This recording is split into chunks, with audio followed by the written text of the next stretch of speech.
Welcome to The Recovering Perfectionist, where you'll learn all the hacks you need to get started and finished on your business or project.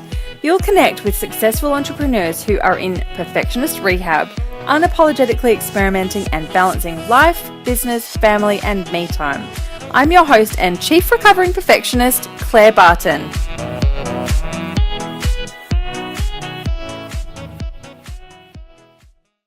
Hello, Recovering Perfectionist. It's Claire Barton here, and I'm joined by the gorgeous Julia Coronado, who is a speaker and an empowerment and accountability coach and a million other things. Hey, Julia, welcome to the show.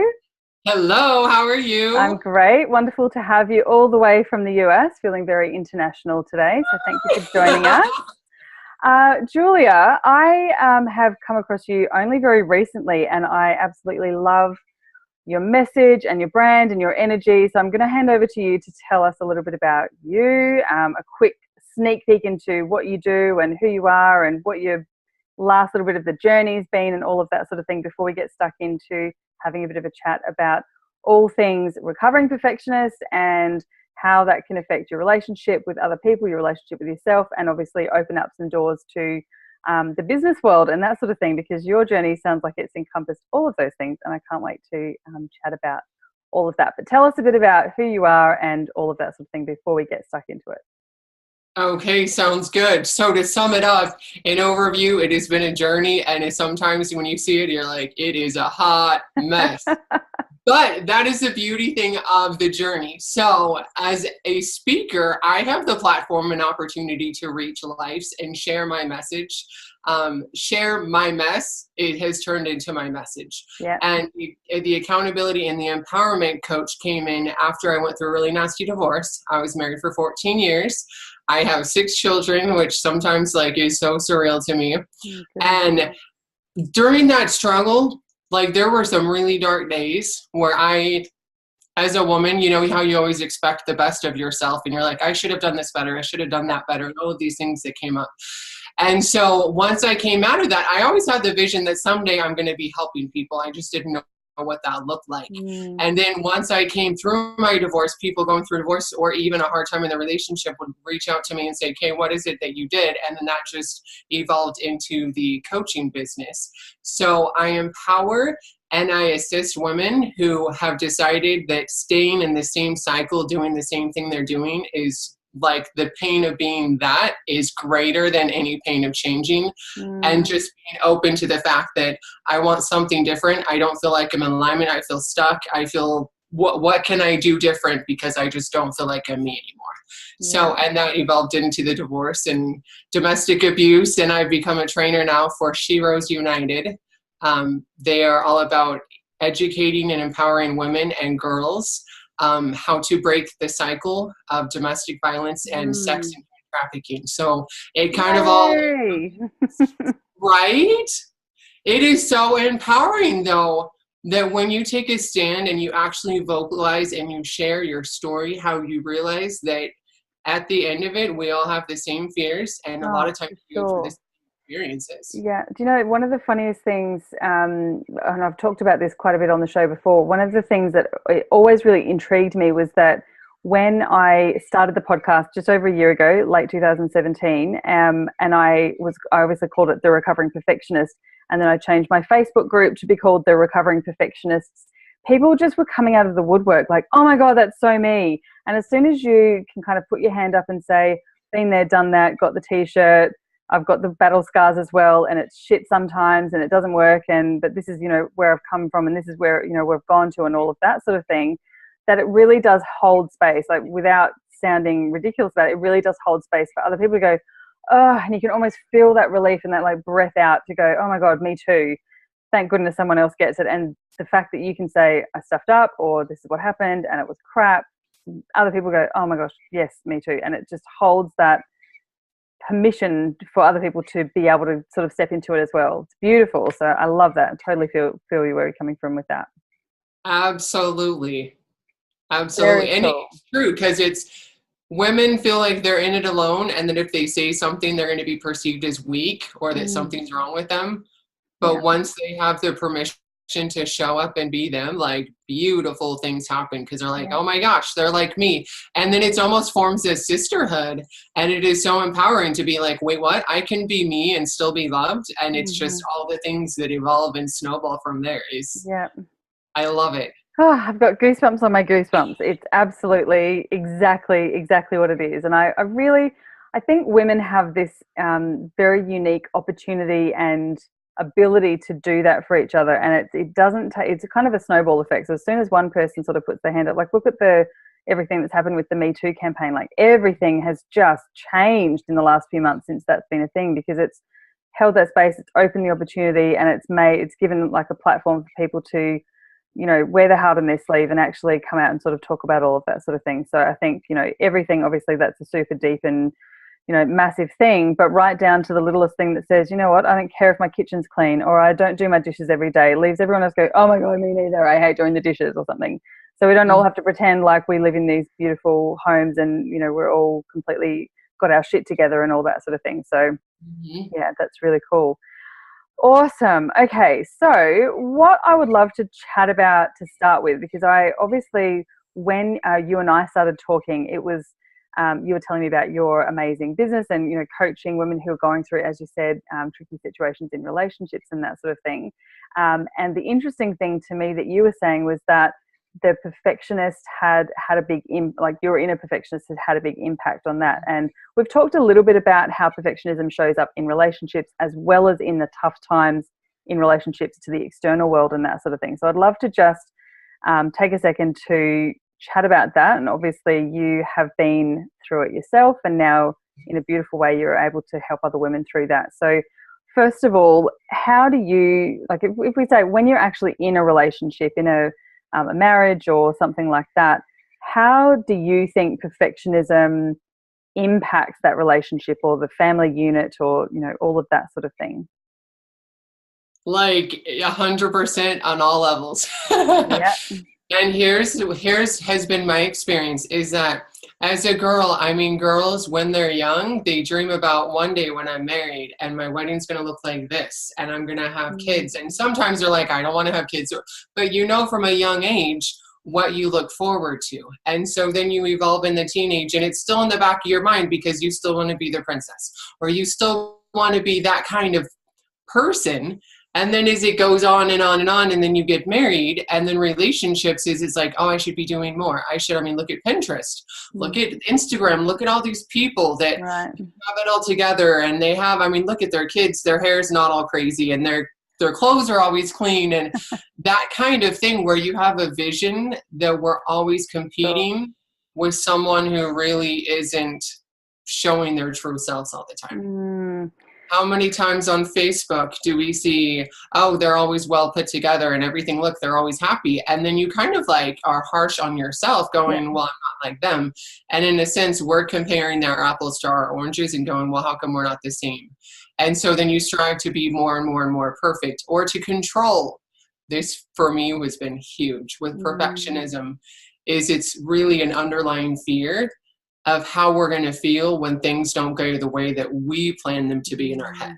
Oh, for sure. Control is a massive part of it. And I mean, when I talk about perfectionism, I use it very interchangeably with being a people pleaser and a yes girl and all that sort of thing. But also, we know that a lot of what we usually term perfectionism is actually avoidance. We're actually trying to avoid whatever it is that we're afraid of: embarrassment, failure, looking stupid, all of that sort of thing.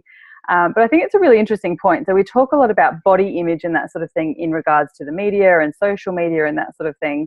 But there's such a bigger part of it. It's not just, you know, you look great or you've got nice clothes or your hair is always perfect. It's actually the whole implication that has, that you've got all of your shit together. You know, you follow any of these people on Instagram, they've got it all, you know, and anyone who's listening, I'm using air inverted commas here, they've got it all. They've got the gorgeous husband or the gorgeous partner. They've got the, you know, beautiful looking kids who are always dressed in their label things, and there's no Wheat Bix dribble down the front like my kids have always got. They've got the nice house, the nice car, they go on holidays, they go shopping, they buy things, they have great friends, they drink coffee and sip wine and all that sort of thing. Like, it's not just about the look, it's about the story that we also have in our head. Like you said, we've got this story, this lifetime worth of story. So you see one photo of someone, you've got their entire story mapped out in your head. And unfortunately, there's not. I mean, I think there's a big kind of movement and a bit of an uprising of people actually going, yeah, I've got my shit together, but also look at this mess over here in the corner. You know, I think that's really beautiful. But there's definitely a tendency that we have to make up these stories about the worth and the I'm not as good as that person for whatever reason. It's not just about looks. It's the whole perceived story that, you know, we kind of add to all of these things. So I think that's a really, really big point. Absolutely. There's a woman that I actually met. We were having a conversation and we we're talking about social media and how she's using her personal page and stuff. And I said, so what kind of things do you post? Now, mind you, she sells cleaning products that are like all natural. And I said, you ever do like real life pictures? And she's like, oh, I could never do that. And I was like, because she's like, I don't want to come off salesy and this and that and the other. And I said, well, salesy. She goes, well, yeah, because then if people saw what it was like, and then I'm saying about my product, and I'm like, but people can relate to that. Yeah. You ask them, mothers, what are your concerns? Well, people don't want to talk about their concerns. I said, just because you don't talk about it doesn't mean it's not happening. And I think like when you're talking about the Me Too movement, that's a powerful thing that now we're opening up and having that conversation. And where I like to take it now is, okay, no, this is an issue. So what are we doing about it? And taking action rather than just sitting in it. It's, okay, this is an issue. How can we teach our daughters? How can we reach out to friends and give them permission to just be them and own their story for whatever it is? Yeah, beautiful. Okay, so in terms of the perfectionism in relationships and that sort of thing, when you get into a relationship, or perhaps when things sort of start turning a bit sour and it's, you know, it's either inevitable or it's looking like it's going to be over, all that sort of thing, how does perfectionism show up then? Like, is it a cover-up thing that you're sort of trying to just run around making everyone else happy and you forget to look after yourself? Is it about, you know, telling everyone else, telling the world that it's okay? Or is it really about denying to yourself? Or is it a bit of all of those things for different people, do you think? I think it's a combination. So I've seen two of the really, really like prevalent ones are, one is maintaining a facade of like, oh, we totally got it together. And that for me was the hardest thing to do when things were going on before we had filed for a divorce. Because we had, by everyone else's standards, the perfect family, the kids that are well behaved, that some people are like, oh, your kids just came out that way. And it's like, really? I wish that was the case, but that's the perception that they had. And so it's, you're the perfect family, and so what's going on? And then it's, well, we're going to go to church together and we're still going to smile. And inside I'm like falling apart going, this isn't even me. Like, this is my family. But if you only knew what was going on. But back then I didn't have the strength to break in the moment because I didn't want to have to be asked all the questions. And I didn't have the strength to be like, you know what, this is just what it is. And I don't need to answer any questions. I am who I am. We're having our experience. I wasn't to that point yet, which I find that empowering now, helping women break that mold. The other thing is sometimes they hold on for too long, trying to make it perfect. Trying to conform to however they think, if I just did this different, then it'd be better. If I just did this, and sometimes it's not meant to be. You're there to learn something and then move on. But the letting go, when you have this idea of, this is what I committed to, and so I'm going to do it regardless because it needs to be perfect. No, there's power in being able to be you. Oh, for sure. And it can be the most confronting, because I think I've had this conversation with a lot of people before, that when you have these opportunities throughout your life or your business, or whatever it kind of applies to really sit and reassess your values. And I've always find this it can be quite confronting, because when you actually sit with it and you completely reconnect with your own values and what's really important to you, what happens next is that you realize where the gaps are. And when there's gaps, you want to fill them, and filling them might mean doing something that makes you really friggin' uncomfortable. Right. And in relationships especially. So if you have, you obviously go through life and you have all these things, you get married and kids and change jobs and move house and all that sort of thing. And that sometimes just kind of sits on top of values, and the values are like, that's really important, but right now I can't focus on that. And when you get the time to actually yeah, reconnect with that. And then you go, oh shit, I haven't connected with that, but it's really, really important to me, and I can't change. I'm not changing that. That's part of who I am and that sort of thing. And you look around and go, well, that doesn't fit, that thing I do, that thing that they do, and the way that we do this thing, it doesn't fit with me. And I can't go back to being okay with it, or I can't go back to ignoring it. Then precipitates a thing that you have to do, and that's scary as hell. It's really, really scary. So when that happens, that for me is like the perfect opportunity to say, what one step can I make in this moment to change? And it doesn't have to be big. It doesn't have to be like, okay, say for instance, let's just use, say, women around the house with the house being all crazy, right? Because, perfectionists, it's like, oh, I see this and I have to do this. And this, you're so busy. It seems almost like putting out fires, trying to make everything perfect. But it's learning to be like, okay, if my core values, I want to be more present as a parent, I'm going to say, okay, kids, give me 10 minutes. This is what I'm going to focus on, because after that, it's really important that I'm fully present with you guys. So it's taking the step to get something to start the process, but to really save space and communicate, this is my core value, because then you're accountable. Yeah. Okay, kids, well, later and later and later. And kids, they never forget. And if that is like what your core value is, then this is what I'm making time for. Absolutely. Yeah, it's such a big one, isn't it? And the presence, just funny that you brought that example up. I was just saying before we started recording that my son started school a few days ago. And so the weeks leading up to that was this super high charge, very emotional time for me, because it's the end of an era. And I really was being so conscious about being even more present. I think I'm a fairly present parent most of the time. I definitely put my hand on my heart and say I don't get it right a lot of the time, but that's definitely a really important thing to me. And exactly like you said, actually following through on that. And that meant that I wasn't replying to emails, and I wasn't, on social media as much as I normally am. And I wasn't as connected to my tribe and my audience and that sort of thing. I haven't put a podcast out for quite a while, all that sort of thing. But I had to get okay with it. Like, there's certain things that I'm really conscious about where I direct my inner perfectionist. I kind of talk about her like she's another person, and she's the girl who gets to clean the kitchen and she gets to make sure that the house looks all nice, but she doesn't get to come into my business anymore. She's not allowed to touch the computer, because that's when I go into complete meltdown, overwhelm, inaction, and nothing actually gets done. So my inner perfectionist is not allowed in the business. The door gets shut on my office. Not that I have an office, but that's kind of the rule. So she gets to do the other things. But then in terms of that energy, like getting to stick to some sort of commitment through things like accountability and communication and all of that sort of thing, exactly what you've said, to say to the kids, all right, this week we're going to do blah, blah, blah, blah. And they're all things that my business brain is going, we don't have time for that. We have to send a newsletter. I'm like, I've just said it out loud.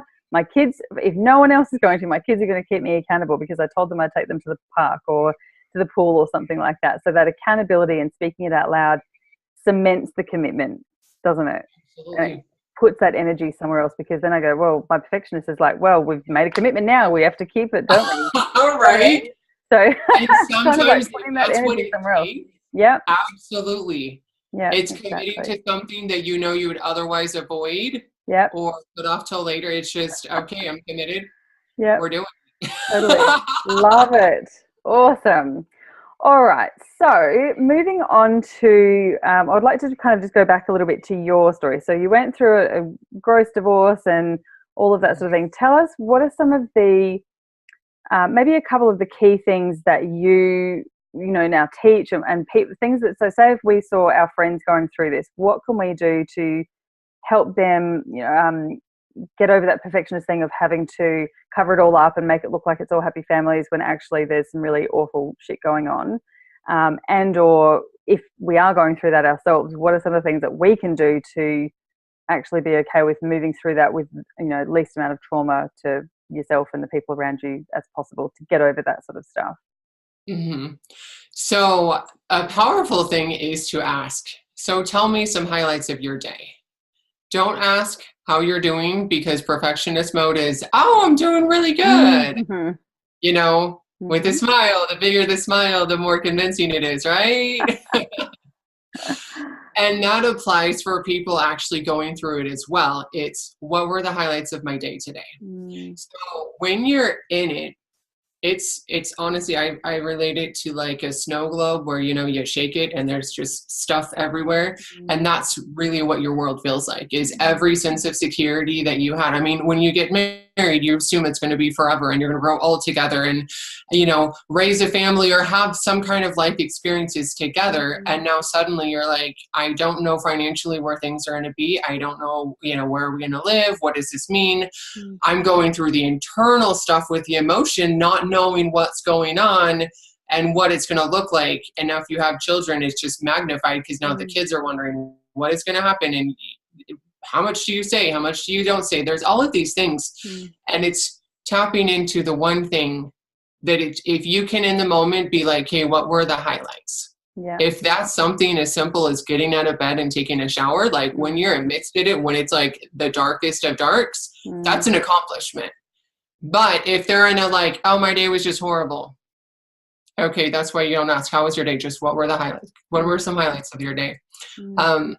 The other thing, if you have a friend going through it, or if it's somebody, like if you're personally going through it, is to be like, you know what?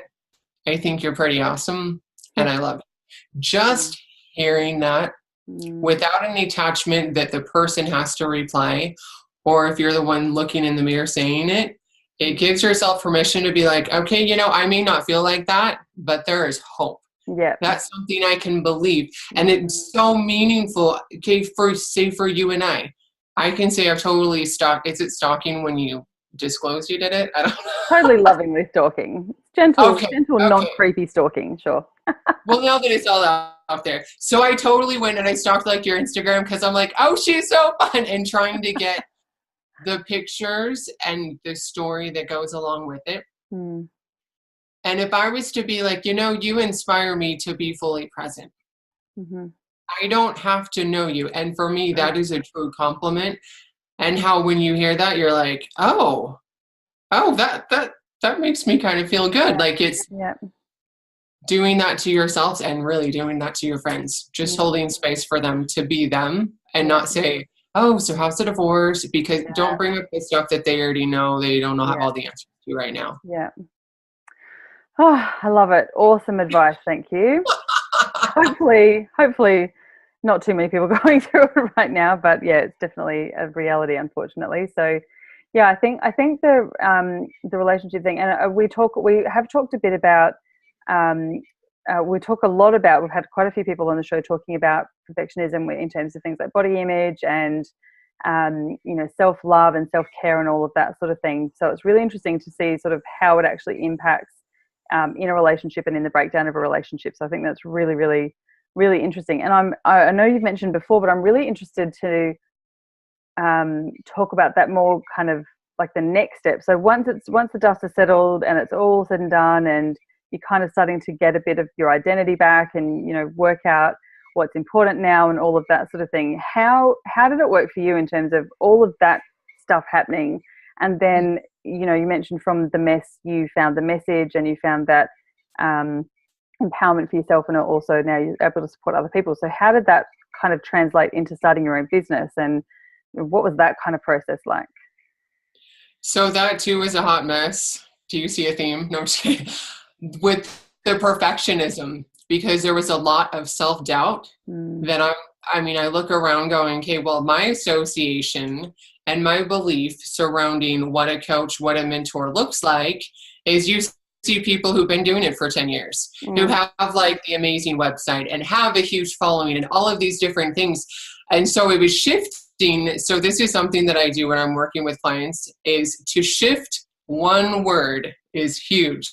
If you go from why to how. So why keeps people stuck. Why did this happen? Why does this? Why la la la? Why am I doing this? Why? And so you have this like continuous cycle, but it's how. How am I going to do this? How am I what do I want to do? How do I want to put myself out there?